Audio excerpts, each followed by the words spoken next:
নবীকে যখন ধাক্কাতে ধাক্কাতে দোজখের দিকে নিয়ে যাওয়া হবে, তখন তার তাদেরকে ডেকে বলবে, তোমাদের মধ্যে থেকে তোমাদের কাছে কি রাসূল এসেছিল না?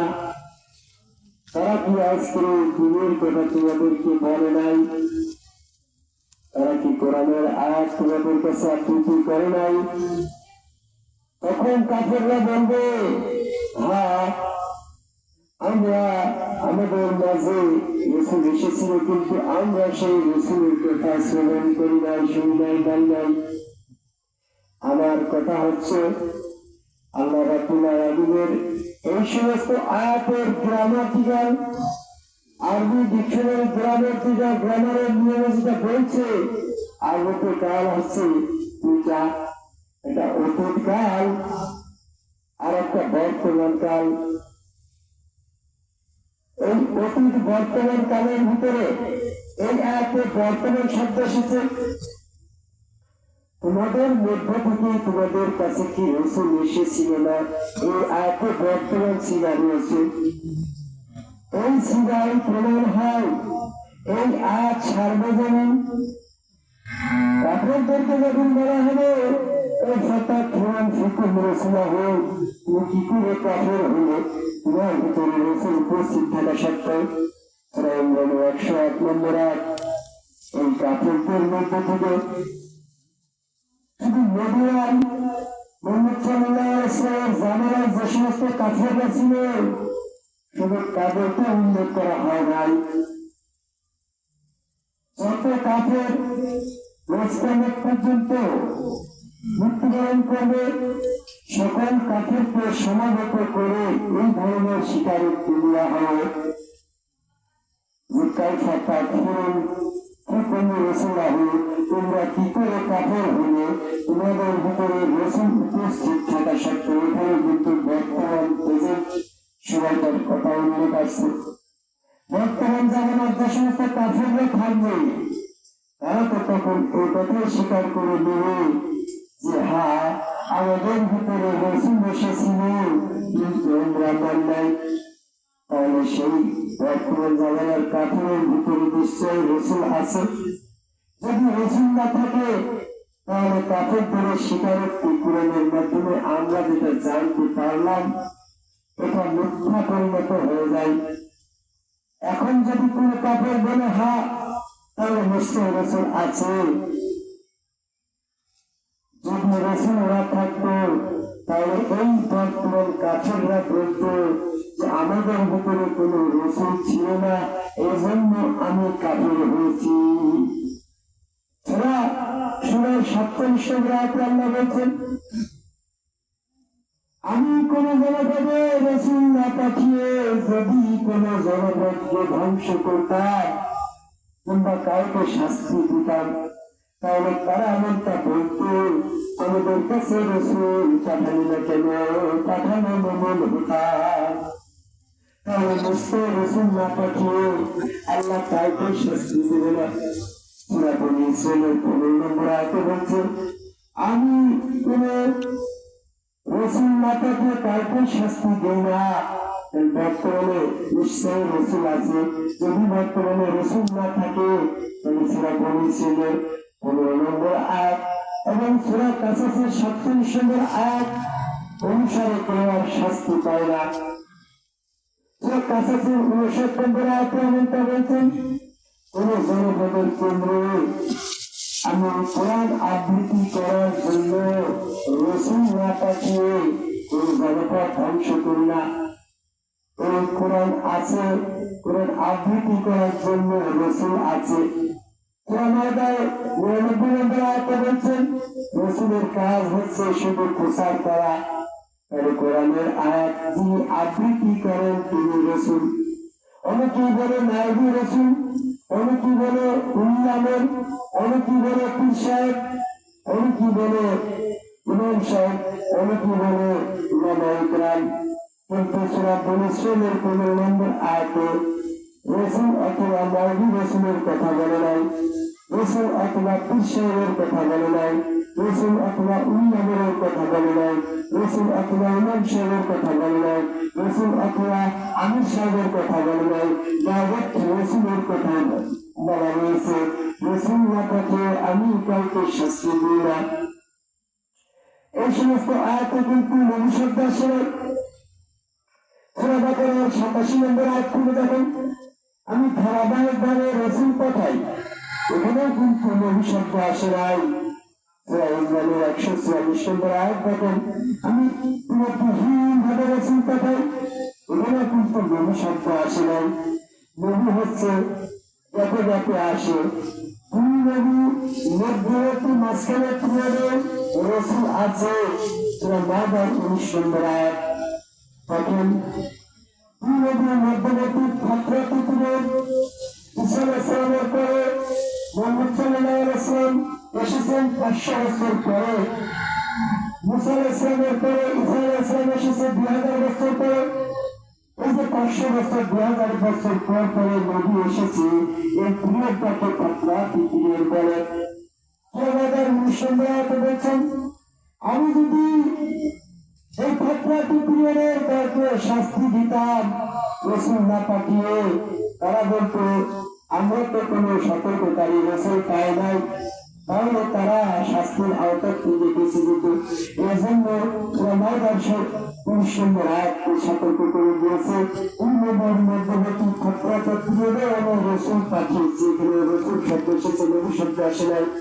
নবী শেষ হয়ে যাবে, রসুল চলমান থাকবে। এই জন্য ধারাবাহিক ভাবে যারা কোরআন আবৃত্তি করছে, আলেম ওলামা মাওলানা ইমাম সাহেব পীর সাহেব যারা আছে, এদেরকে আপনার রসুল হিসাবে বিশ্বাস করে নিতে হবে। কারণ এরা তো কোরআন আবৃত্তি করে আপনাকে শোনাচ্ছে। আপনি যদি রসুলকে এদেরকে রসুল বিশ্বাস না করেন, তাহলে আপনি রসুল বিশ্বাস না করার কারণে রসুল থেকে বঞ্চিত হয়ে যাবেন, কাফের হয়ে যাবেন, রসুল বিশ্বাসকারী বলে গণ্য হবেন না। তাই আপনাকে রসুল হিসাবে এদেরকে বিশ্বাস করতে হবে। তবে আপনার যে রসুল হবেন তার যোগ্যতা থাকবে, কিন্তু একটা তিনি কোরআন আবৃত্তি করবেন, আরেকটা তিনি আপনাকে পবিত্র করবেন, আরেকটা বিষয় হচ্ছে আপনাকে হিকমত শিক্ষা দেবেন। এই কোরআন আবৃত্তি, পবিত্রতা এবং হিকমত জ্ঞান, এই যে আলেম মাওলানা ঈশ্বরের কাছ থেকে আপনি পাবেন, তিনি আপনার জন্য রসুলের যোগ্যতা রাখেন। আর দিনের ক্ষেত্রে রসুল ব্যতীত কোনো ঈশ্বরের অনুগত্য করা যাবে না। দিনের ক্ষেত্রে রসুল ব্যতীত কোনো ইমাম সাহেবের অনুগত্য করা যাবে না। দিনের ক্ষেত্রে রসুল ব্যতীত কোনো উলিয়ামের অনুগত্য করা যাবে না। কারণ আপনি দিনের ক্ষেত্রে তিনি অনুগত্য করলেন, আবার দিনের ক্ষেত্রে রসুলের অনুগত্য করলেন, আবার দিনের ক্ষেত্রে আল্লাহর অনুগত্য করলেন। তাহলে দিনের ক্ষেত্রে ৩টা অনুগত্য গণ্য হয়ে গেল। দিনের ক্ষেত্রে একমাত্র আল্লাহ এবং রসুলের বাইরে তৃতীয় কোন ব্যক্তির আনুগত্য করা সূরা নিসার ১৭১ নম্বর আয়াতের পরিপন্থী। কারণ এই আয়াতে বলছে তুমি আল্লাহ বিশ্বাস করো এবং রসুল বিশ্বাস করো, ৩ বলে না, ৩ তত্ত্ব শেখ হয়ে যায়। কারণ আমি কোরআন গবেষণা করে দেখেছি, কোরআনের কোন আয়াতে বলে নাই যে পীর অনুগত্য করলে ওই অনুগত্য রসুলের হবে কিংবা আল্লাহর হবে, এমন কোন আয়াত নেই। ঈশ্বরের আনুগত্য করলে, ইমাম সাহেবের আনুগত্য করলে ওই আনুগত্য রসুলের হবে বা আল্লাহর হবে, এমন কোন আয়াত নেই।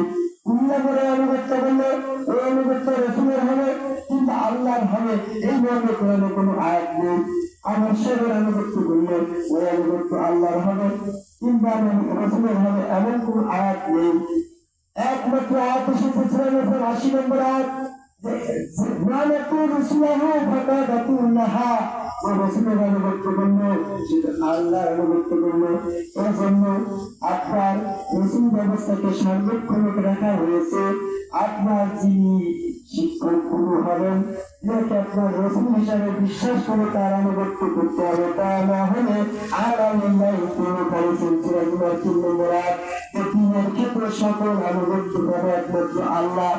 আপনি যখন রসুল হিসাবে বিশ্বাস করবেন, রসুলের হাত আল্লাহর হাত,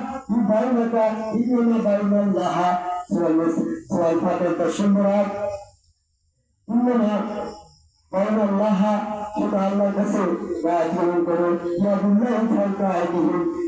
তাদের হাতের করে আল্লাহর হাত। এজন্য বাবা বলি, আপনি যার কাছে বাদ গ্রহণ করেছেন উনি আপনার রসুল, ও রসুলের হাত আল্লাহর হাত, রসুলের আল্লাহ, রসুলের চেহারা আল্লাহ চেহারা, রসুলের মধ্য দিয়ে আপনার আল্লাহ আনুগত্য করা হচ্ছে।